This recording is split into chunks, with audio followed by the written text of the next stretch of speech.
Yo, yo, yo, everybody. What is up? Welcome back to another episode of the What Now Golf podcast and Chiropractic podcast. Slowly getting you guys used to listening to more golf content. Dude, what I've realized though is I think like everyone's got the golf bug right now. Mm-hmm. I guess because like Rory's Masters was like so good this year, like that. I don't know, dude. I feel like golf is like the thing right now. One, I think too, just like especially for our friends, you're no longer in school and can justify 3-4 hours out on the golf course. But like, yeah, but I just like in terms like a lot of our patients are like, dude, I'm just getting into golf. I'm just getting into golf. I'm just getting into golf. Like, I think that's pretty cool, man. And I think a lot of it has to do with the fact that like I feel like the economy is up right now. The weather in Dallas has been nice recently. Like it just hit 100 this weekend, and nobody's scared of COVID anymore. It's like people are going out and do things. Yeah. I think I saw like post like from 2021 till now, there's been like a 600% increase in golfing. Dang. Yeah, I don't know what's making golf cool, but it's been fun, dude. It's been fun. So chiropractic is next. Everyone's gonna be going. We're getting the chiropractic renaissance, which I really do think, dude. Like I really think that we're coming up close to the chiropractic renaissance, where chiropractic will become like foundational healthcare for a lot of people. I think you're right. Because, well, dude, like Abbott, we're in a health renaissance for sure, 100%. Like Abbott, the governor of Texas, whether you like him or not, just signed a thing that banned Texas from producing lab grown meat. So like that's sick. Eat more food. And he's also close to passing a bill that like companies like Kellogg's, General Mills, their ingredient lists will have to be the same as Europe, which would drastically change all of America because Kellogg's and General Mills is not just going to make their Texas specific food and then make all the other 49 states. That'd be huge too. It's gonna, yeah. I think, yeah, dude, we're in a health renaissance. I think that RFK Jr. I'm a fan, dude. I'm a fan. Like, I'm a fan, I'm a fan because a lot of their policies directly affect the health of a lot of people. And whether you vote red, vote blue, vote upside down, or left or right, whatever, all those things, I really could care less about like the actual politics of things.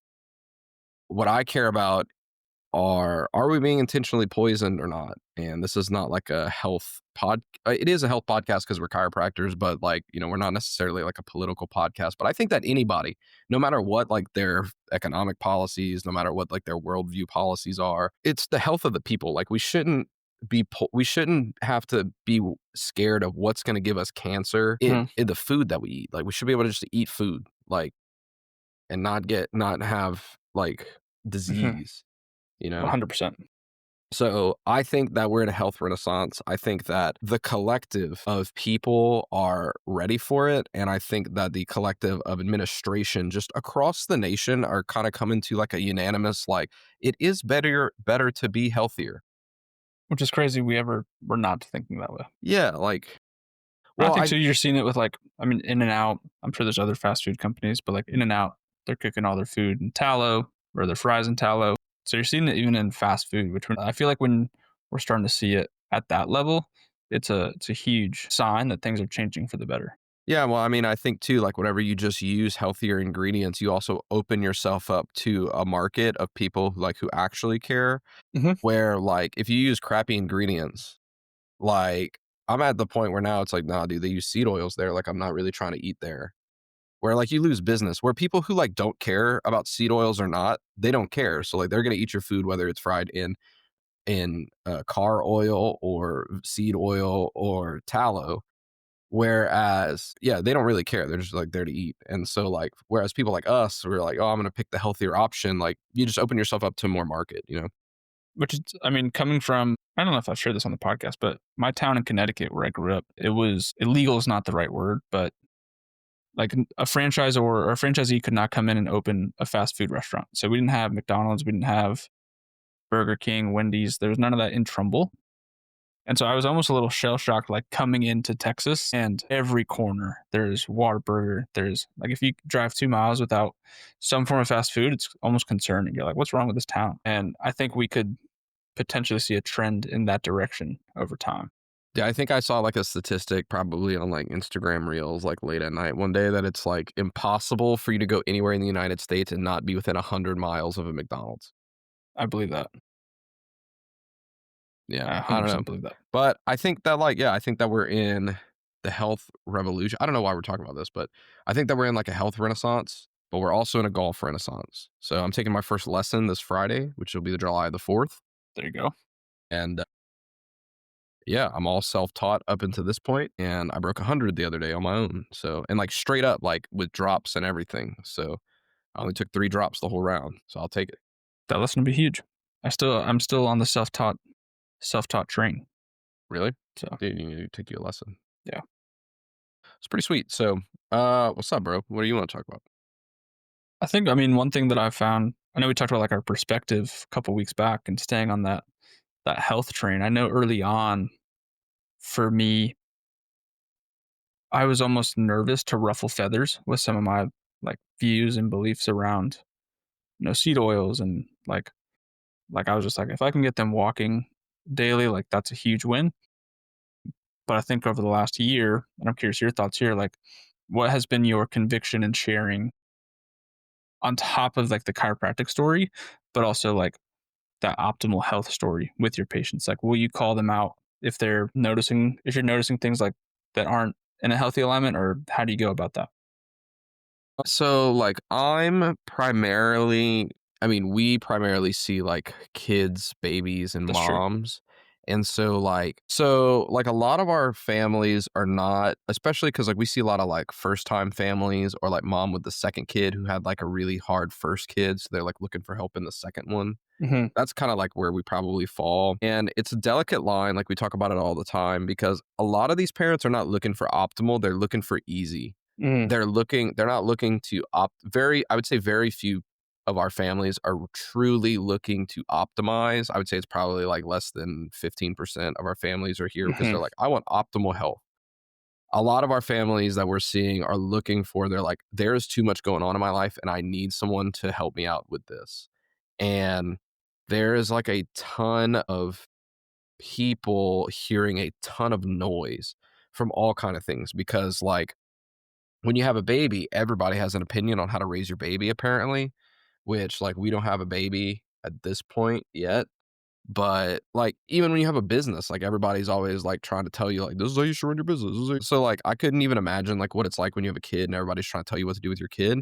Like, I Hmm. mean, on the golf course, like, literally, like, you're playing and, like, I was playing with some random the other day and, like, I, like, swung the club. He's like, "Dude, what if you try this?" And I was like, it's not that I didn't want his advice, it's just the fact of, like, It was unsolicited. yeah, it's just unsolicited. So I feel like everybody's given a lot of the parents, like, unsolicited advice. So, like, we try to, like, toe the line of, like, giving unsolicited advice and being like, bringing awareness to things. So, all that being said is that I don't necessarily will be like, "Yeah, mom, I think that you need to stop the formula."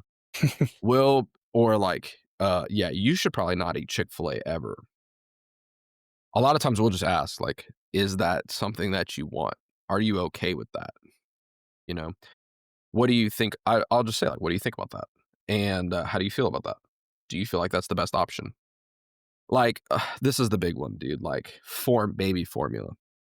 And, like I said, I don't have a baby, but I know a lot about baby formula. But moms will be like, "Yeah, baby's, like, really colicky, like, constipated, has a rash, not sleeping at night, so I'm exhausted," and all those kinda things, and they're like, "Pediatrician says that the baby's allergic to my breast milk, and so I need to feed them formula." And I'm like, "Okay, how do you feel about that?" And they're like, "Well, like, everything got a lot harder after we started the formula, and, like, the baby's super unsettled and all those things." I'm like, "Okay, well, like, do you think that the baby is truly allergic to your breast milk?" And be like, "Well, like, I don't even know what that means." I'm like, "Okay, well, like, let's just think of this from, like, the—" Sometimes, like, it depends on the parent. Like, sometimes I can be kinda crude and, like, kinda, like, and sometimes I need to be, like, really, like, PC, like, political about it. But, like, in the general gist, I'll be like, "Well, like, let's think about this in, like, the dumb way. If your body built this baby from the ground up, why would the baby be allergic to your breast milk? Like, do you think that your body, like, intentionally was like, you know what we should be able to do? We should be able to build this thing and not feed it. Or do you think that maybe there's something in the breast milk that the baby can't process at this time? Like, maybe ultra pasteurized dairy, highly processed seed oils. Like, maybe the baby is just saying, hey, this is upsetting my tummy, Yeah. right? Like, if I eat sour food, and my tummy hurts after. Do I have an allergy now to, I don't know. Sour foods to Sour Patch Kids. Well, no, not sour foods, like I'm saying, like that, like I know. spoiled foods. Like, Yeah. let's say like I eat like a 4-week-old chicken leg with mold on it, and I'm like, "Hmm, Must be allergic to maybe chicken. I think I'm allergic to this. Must be allergic to chicken." Or maybe it's like, maybe my body is telling me like, "Low key, that's poison." Mhm. So, like, that's kinda like the conversation that we have to have, and it's trying to walk parents to make that decision for themselves because, like, at the end of the day, everyone is just trying to do their best, and I think, like, in the chiropractic profession, we can get very accusatory and very, like, attacking, like, "Your pediatrician sucks. Your orthopedist just wants to cut on you." All those kinda things. Do they really? Probably not. They really just wanna help, and that's just the way that they know how to help. Mhm. So it's just like bringing people's options to their awareness. That's kind of how we're looking to take people along like the health journey. So like when kids are drinking Gatorade, right? There's all kind of food dye, a lot of sugar, processed crap in the Gatorade, even the Gatorade Zeros. So we're like, hey, do you like giving them Gatorade? Like we'll just say those kind of things. Be like, do you feel like that's the best option for them? They'll just say that. And they're like, well, I mean, that's kind of like what everybody does. And then they'll ask, like, do you know of a healthier option? Be like, yeah, well, we actually have Element. It actually does the exact same stuff at Gatorade. There's more natural sugars and there's electrolyte, like good electrolytes in them, and there's no food dye. Plus, you dry store them so they last forever. They don't take up a ton of space in your pantry.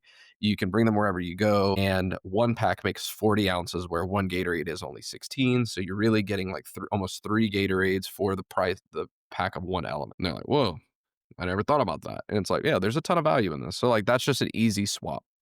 And like it's literally you just like pour it and shake it. Like there's Mhm. no difference. Like there's no plastic waste. Like all across the board, it's just better than Gatorade. So like we do those kind of things. Like same thing like when babies like on Infamil, Gentle, Similac, or something like that. Like these like brands, it's like, well, like if you look at the ingredients, it would basically be like feeding your baby Cheerios. Mm. And like, would you want to eat Cheerios every single meal for your life? Do you think that that would hurt your tummy if all you ate was Cheerios? And they're like, no. They're like, okay, so like if we need to gain a little bit of weight, then sure, like that's fine. But like we don't necessarily like, why would we want to? We would never say like, yeah, eat all Cheerios diet. But that's what we say to do for 2 years for babies, That's and crazy. then wonder why like their tummy's all upset all the time, right? Or why their skin has bad issues, or why they can't Mhm. sleep at night, those kind of things. So it's like, what about a healthier option? And so that's kind of how we bring people. So It's very great. long-winded answer. I mean, that's especially for all those on the pediatric side, that's huge because I don't know half of that stuff. So Well, dude, it's like it's just about healthier swaps. Like, what can you do to be healthier? It's the same way. Mhm. Like, dude, like, hey Zach, hey, I'm frying in canola oil. What should I do? Butter, tallow, coconut oil. It's the same price. Yeah. But like literally, you're like you're getting so much return for the same price. It's the same effort Mhm. to fry in coconut oil. It's the same effort to cook in coconut oil. It's the same price to cook in coconut If oil. anything, it And tastes a little bit better.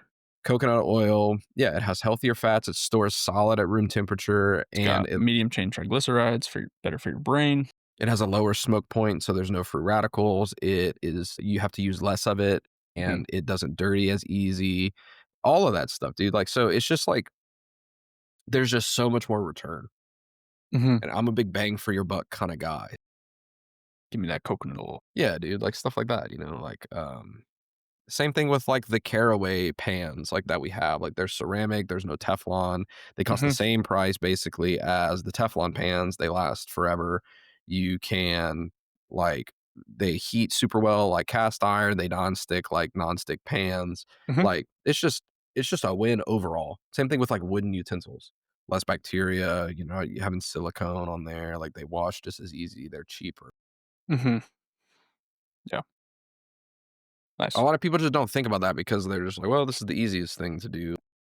That or I mean, one thing just a question I'll ask like more for the adult population because I'll get like oh well like my mom did that and so that's what I do sort of thing and or like well it's just my genetics and I'm like and sometimes I have to toe that line of like is this going to be rude, is this going to upset them?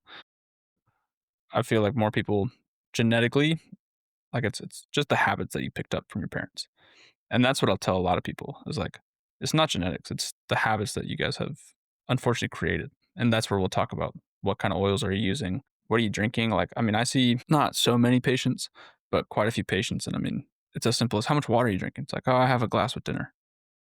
I'm like, what are you drinking the rest of the day? Sweet tea, Diet Coke, Coke Zero. Yeah, and then they're like, "Well, my dad had kidney stones too. Yeah. What did your dad drink?" You know? Yeah. Yep. It's like that's why a lot of times, like, people ask, like, "Oh, dude, I think it's genetic." Like, well, moms will say, like, "Baby has a milk allergy. I think it's genetic." Do you have a milk allergy? No. Does the baby's dad have milk allergy? No. Does the baby's grandparents have milk allergy? No. Okay, well, it's not genetic. It's probably not genetic. The odds of it being genetic is very rare, Mm-hmm. right? It's the whole like what is it? Like, Nature versus nurture. Is that? yeah, nature Yeah. versus nurture, like those kind of things, you know. Oh, well, like my dad had a bad back, so like I Mm-hmm. have a bad back. It's like, well, did your dad exercise? No. Did you exercise? No. Is your dad overweight? Yes. Are you overweight? Yes. You It's know, just like uneasy. it's yeah, it's a lot of times these are learned habits, right? It's like what you cook for Thanksgiving. This is kind of how I'll break it down, right? Like we're talking about like environmental factors like that, Mm-hmm. I'll say like, okay, what do you guys typically have at Thanksgiving? And they're like, well, we have turkey and we have mac and cheese. Okay, well, I have gumbo and pot roast every Thanksgiving. Like that's the thing. But that's not genetic. That's just Yeah. tradition. That's just the way that Yeah. it's quote always been. So if I eat the way I've always been, if I move the way it's always been, if I use the products the way it's always been, and those products affect my body, well, and those lifestyle habits affect my body, that's not genetic. That's tradition. That's habits that you've picked up. And people would be like, oh, I never thought about that. I'm like, You know, yeah, I, like, I have the habit. I got to clean my plate. You know, yeah, I got to make a happy plate. got to make a happy plate. Got to see what animal is underneath there. Yeah. For those of you guys who don't know, if you ever like saw the zoo plates, Big zoo plate family. yeah, my babysitter used to have the zoo plates. I don't know if I ever had the zoo plates, but it's like It was, it's just the paper plates that have the animals on them. yeah, it was a good meal. See if you have a panda. See if you have a lion. Frog was up there. Yeah. Yeah. So yeah, I mean But that's kind of I like mean, that's genetic though. So zoo plates are genetic. yeah, It's true. They're gonna make a comeback, man. That's '90s core, I'm surprised they haven't already. early 2000s core. Yeah, but okay, but I think it's the same way in business a lot of times too, right? Like especially with like our money mindset, like when we're talking about these things. It's a lot of times it's about perspective, and that's why it's good to have conversations like with other people. It's why it's good to listen to podcasts like this so you get other perspectives. It's why it's good to Hmm. be in coaching groups like the Wealthy Practitioner, says you get other perspective, dude. Especially the Wealthy Practitioner. Like, talk about that a little bit, Zach. Like, what's the difference between a practice management group and a coaching community? I mean, I don't think I've been in a practice management group. Have you? No. I would say yes. I would say yes because, like, yeah, I'll give you the definition before them. I don't want to name which ones I've been in because they may or may not be listening, and I don't want to like feel like I'm bashing them, but I'm Yeah. not because I I'm mean, not. I guess I've kind of been. It's so I feel like to me the difference. Practice management, they know one way, and if you try to ask anything different, it's like, well, why would you ever do that? Like, just do it our way. And if you're not doing it that way, or even if you are doing it that way, and for some reason you're not successful, it's like, well, it's just a system. It'll take time. Versus something like the mastermind, having so many different people from so many different practices, and even non-practices, it gives so much more um, insight and answers and experiences that people can share from. And it's not just like, and Steph has shared this, she's moving away from it just being like Stephanie Wigner. Like Hmm. you get Nikki, you get Gabrielle, Brandy, docs have been in practice for 10, 20 years. And so it's not like, do it this way. This is the only way to be successful. More so, here are strategic plans that you can then tailor to yourself to be successful. Yeah, I think that's kind of where I'm going with that is like the difference between like a coaching community and a practice management group. Practice management groups are going to be like well, this is what works, and so you should do this, and this is like basically like building you into the systems. You can very clearly identify if you're in a coaching group or if not, if you can look on the map and be like, oh, this is this office. Mm. Yeah, right? I get you mean. Versus like, because you know what systems they're running, you know what their care plans look like, or if they run a care plan, you kind of know Yeah. what the business model is just straight up because you know that, oh, they're in this group.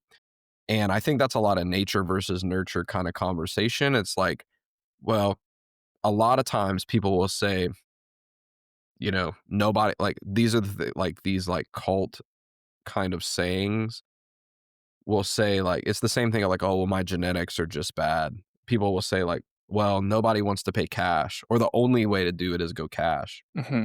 You have to have therapies, or you don't have to have therapies, or subluxation, or like philosophy is crap. Like Yeah. all of these people, like groups Just of people dogma. that, yeah, like it's these dogmatic systems of thinking that you get stuck into that make you believe that your practice has been genetically, quote, or naturally practices are like this, versus you're just being nurtured into those ways of Hmm. thinking, yeah, or those ways of running the systems and stuff. Like, you know, the only way to be profitable is to have no team, Yeah. or the only way to be profitable is to have all team, Yeah. or all of those kind of things. Where like a coaching group is just kind of saying like, what do you want? Maybe here's some better options. You know, I mean, well, I'll announce in like a couple weeks, like a big change happening in our practice that had I been like a dogmatic practice management group, it would have been like, oh, like never do that. Versus went with them with this thing we're going to implement and be like, wait, no, that actually makes a ton of sense for your practice. Here's who I will connect you with that's doing similar things, and we'll go from there. yeah. I mean, we talked about that, and you were like, hey, like I want to tell you this thing, and I feel like Hmm. you're gonna judge me. Well, like why would I judge you? Because like you have to do what's best for you. Yeah. It's the same way like when Versus if we were in the families, same practice management group, it'd be like, ooh. Zach, you're going away from the system.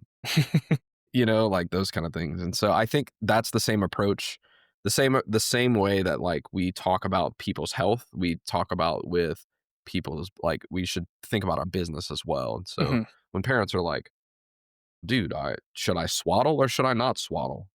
It's like, well, dude, that's kind of hard. It's like saying like, should I drink water or should I not drink water? Or like how much water should Yeah. I drink? Yeah. Really the closest conversation is when parents are like, what bed should I sleep in? It's like, well, that's like a hard question. That's like you saying Yeah. like, what shoes should I wear? That's always the most like I have a pillow that I'm like a affiliate of, and I really like it. I had slept on the same pillow for like 8 years, and then all of a sudden we would get sent like 2 or 3 pillows a year, and wouldn't try them. I'd just be like, I got my pillow, and then I was like, you know what, I'll try this pillow, and I love it. But I'm so like not nervous to recommend it because I have a 60-day guarantee. But I'm like, just because I like a pillow does not mean you're going to like the pillow, right? This is what I'm going to recommend. This is what patients have liked. Same thing with a mattress. I'm like, do you like a firm mattress? Do you like a more Tempur-Pedic? Like, what's your style? Like, that's not something I can just be like, yep, go get this one. This is the Yeah. best mattress. Well, and I think that we can do that with our patients as well. Like a lot of people, a lot of practices will be like, well, my chiropractor told me that these shoes suck. Or it's like, or my chiropractor told me that I have to sleep on my back. Dude, do you really have to sleep on your back? Like you gotta sleep. Yeah. But it's like you have I mean, to, I tell patients I sleep on my stomach. Like, I know it's bad. It's just how I end up. Like, I try to sleep on my back. I start sleeping on my side, and I wake up and I'm on my stomach. yeah, okay. And so we have to say, like, what do we do to optimize for that, right? It's like, okay, like, is that the healthiest for your spine? Right. Like, I mean, people will be like, oh, dude, I know, like, people will say this all the time, like, oh, I know that you're going to, like, give me crap for it because, like, I ate Chick-fil-A this weekend. Like, dude, why am I going to give you crap for Chick-fil-A? I had Chick-fil-A this weekend too. Well, like, you're traveling Yeah. and, like, Well, I mean, like I was having this conversation with my in-laws, especially because we see, and I'm sure you see parents like middle and high schoolers, and they have their son is playing in 3 tournament games on Saturday, but their daughter is across town playing in other soccer games, and it's like okay, like we have 10 minutes on the drive from soccer to baseball. Like I can't go make all the food. Like I could have prepped it, and that's what I'll typically recommend is like, hey, if you have this coming up, like rather than being reactive, like try to be more preventative in sense, which I now always say, like, I don't have kids. I, I'm sure this is much easier said than done. Maybe try to prep lunch, but at the same time, if all you can do is grab Chick-fil-A, here are the options I would recommend yeah, getting at Chick-fil-A. right. And so you have to just be like, okay, how can we get like, how do we give ourselves grace, but then also say, how are we going to move forward, right? Like, we will always rise to our potential and fall to our standards. Mhm. And so, like, if the standard is like we don't eat out, then like, okay, well, then you don't eat out. So that means that you're going to meal prep and you're going to do all those Mhm. things. And so we have to be able to set standards that are good for us, that standards that push us forward, but standards that we can also uphold too. And so, like, if we can't uphold the standards, sometimes there's a lot more inner work that we need to do, which is a Yeah. whole different conversation. But Yeah. it's like we have to be able to make better choices. And I think that it's going to be a lot easier to kind of bring it back to where we started. It's going to be a lot easier to make better choices because a lot of the like industrial health Mhm. brands are changing because a lot of people are saying, no, my standards are changing. And so I will not interact with your brand because you do not meet my standards. So a lot of places are going to change their ways of cooking, their products, what they hold. And I think that's a good thing. Yeah. And I think Yep. that we need to be doing that as in our businesses as well, saying, no, these are our standards. This is what we do. This is because it's what's best for you. And so anyway, yeah, I think we're in an interesting time. I think it's gonna be huge from a health perspective. Yeah. But I think like, dude, it's hard. It's like hard to be the doctor without like being dogmatic. And it's hard Mhm. to like, but you have to be like, you have to have an opinion, but let people make their own choices. But I think too, and I don't know if this might sound, I don't want this to sound bad, but, like, the fact that, like, we have educated our patients and informed them in a way where when they are going through a Chick-fil-A line on a Saturday, they're like, "My chiropractor's not gonna love this." I think that just means that you're like leading with fear though. Like if people are afraid to tell you or ask you questions, that means that honestly you're leading from a place of judgment. And what that means is that you haven't built a role of authority with leadership. You built a role of authority through fear. And like, I wasn't meaning it like they were, like, afraid to tell you, but in the no, but back of their head, they're like, "I know I should be getting something else." And so, like, "Hey, I went through Chick-fil-A, what could I have done better?" yeah, sure. Like, And that, what? but there's a difference between honor and a difference between Yeah, yeah. respect. I wasn't meaning as, like, they're, like, shaking in their boots, scared Dude, to. like you're gonna, yeah, well, like you're gonna give Yeah, me a bunch of crap for this. yeah. Parents will say that all the time. Like, dude, I'm sure that you're gonna give me crap for this, but we blah blah blah. I'm like, why would I give you crap for that? Like, like people will like say that. Like, I tell them, like, dude, you got to feed your family, right? What you feed your family is important, but at the grand scheme of things, you have to feed your family. It's the same thing with your business, dude. Whether you only adjust or you don't adjust, whether you do Mhm, soft tissue work or you don't do soft tissue work, whether you take cash or you don't take insurance, like whether you take insurance or you don't take insurance, whether you do car accidents or you don't do car accidents, like it doesn't matter what you do. At the end of the day, you have to run your business, you have to take care of people, and you have to build a life, dude. Like that's what's important. It's do those things fall below your standards or do those things compromise your values? And that's the most important part. And I was telling this mom yesterday, she was like, the dad was like, oh, well, like you need to sell my wife on chiropractic care because I think that she needs to do it. But she doesn't think that she needs to do it because she's pregnant and blah, blah, blah. And I said, hey, listen, like, my job is not to sell you on anything. My job is just to give you enough information for you to make an educated choice. Because also that's what I define as sales. Like sales is not convincing someone to do anything. It's giving them enough information for them to make a decision. mhm, And I think that we're out of integrity if we scare people into making a decision. And sometimes, though, giving people like, hey, if you don't do this, like, this is the cost of not, like, at the end of the day, you could say, yeah, ah, dude, seed oils or whatever. Well, at the end of the day, if like research shows, like, at the end of the day, like, it's not healthy. It leads to thyroid issues, leads to gut dysbiosis, it affects your mhm, nervous system, causes free radicals, all of those kind of things. If you're okay with those outcomes, then, like, by all means, do whatever you want. But at the end of the day, this is the information that I know to be true. If you find other information, then sure, like let's just talk about it. But based off of the information that I know, this is what you should consider when you're making this choice. It's the same thing with like moms feel like a lot of judgment around like vaginal birth versus C-section. yes, And there's a lot of chiropractors that are out there about that feel very strongly about having a baby in a hospital or having a C-section versus a vaginal birth. At the end of the day, you have to deliver the baby needs to come into the world. Now, What are the benefits of vaginal birth versus C-section? What are the benefits between C-section versus vaginal birth? And at the end of the day, you just have to be okay with the choices that you make based off of the information that you get. I know how I feel and what I would do, but I'm also not in their situation. And so, like, if mom has a bunch of complications that are going to put her life at risk and all of those kind of things, like, are we going to die on the hill of being crunchy and literally die? Or are we going to say, like, listen, like, we're going to get through it. And I know what we're going to do to maybe counteract a lot of the adverse effects of whatever decision we choose.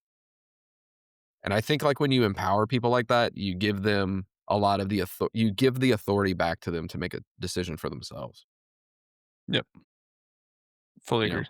it's the I think same too, way. like, I mean, like we just had a new patient yesterday, and she's on the crunchier side, more holistic side. And I often don't see like many crunchy moms, but she was like, "Don't judge me for this." And I was like, "Hey, like, I want you to know, like, I don't know what your other chiropractors have told you or like done or like other practitioners. I'm by no means here to judge you. Like, if you have questions, I'll do my best to answer them.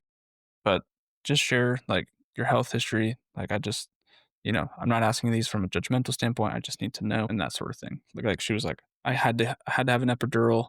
Like, don't judge me. That there was no judgment that even remotely crossed my mind. Like, don't worry about that. Yeah, I think, like, let's take it out of the chiropractic and health perspective and let's put it into a golf perspective because this is a golf podcast and you guys are Yes. gonna love it. Yes. So you got a drivable par four over water. What do? You pull out the driver or you pull out the iron and you lay it up, right? It's all about risk versus reward. Most people will tell you, dude, pull out the driver, send the big dog out there, right? But like let's just say, like, okay, I have no control over my driver. I have no idea where it's gonna go. Like, I gotta carry it 300 on my best swing.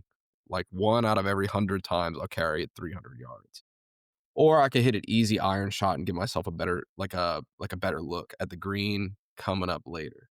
Hmm. You're most like all the memes and stuff are gonna tell you that you're a weenie for, like, not hitting the driver off of the tee box, but, like, I literally told Caitlin we just played for those of you who aren't DFW, this isn't gonna really make a lot of sense, but we just played Champion Circle. Every time on the first tee box, I try to hit my driver, it's my first swing of the day, like, notoriously slice the ball, and there's trees, like, all off on the right with water. So, like, dude, if I'm gonna go hit my first swing of the day, and I'm gonna start my round with the driver and slice it and lose a ball the first swing, that's a huge, like it's like a huge, like, L to my mentality. So I told Kate, I said, "No matter what happens, you cannot let me hit driver off of the first tee box. I'm gonna hit my 5 wood, I'm gonna poke it out there for a little 200-yard shot, I'm gonna get a good look at the green." And you know what I did? Par the first hole because I don't hit the driver, and I'm, like, weighing out the risk versus reward. Get out there, get a good shot. Hmm. So I think it's the same thing with our health, right? It's like, dude, listen, I got to figure out what is manageable for me. I gotta be able to say, like, dude, this is actually what's best for me. Until I can Hmm. control my driver, I'm not gonna hit it off the first tee box at Champions. Yeah. Yeah. And I mean, you also shouldn't be playing from the tips for quite a while. Yeah, exactly. Nice. Anything else? I think that's it. Yeah, I think that's all we got, dude. So anyway, I just got a really weird text from somebody, and so sorry, I kind of like was taken You're back. good. Anyway, guys, hey, thanks for listening to us. Really, dude, I really think we're all in like a really good space to like something big is coming that I can just feel in like the woo woo space, like spiritually. Like I just feel like the world is about to like go through like a big change for the positive. Like I think chiropractors are gonna be on top soon. And we're excited for you guys to be there. We're excited to do this thing. Hmm. And don't let anybody get in the way of you building and achieving your dreams. So let me know what you guys think, and we'll see you guys soon. Peace. Deuces.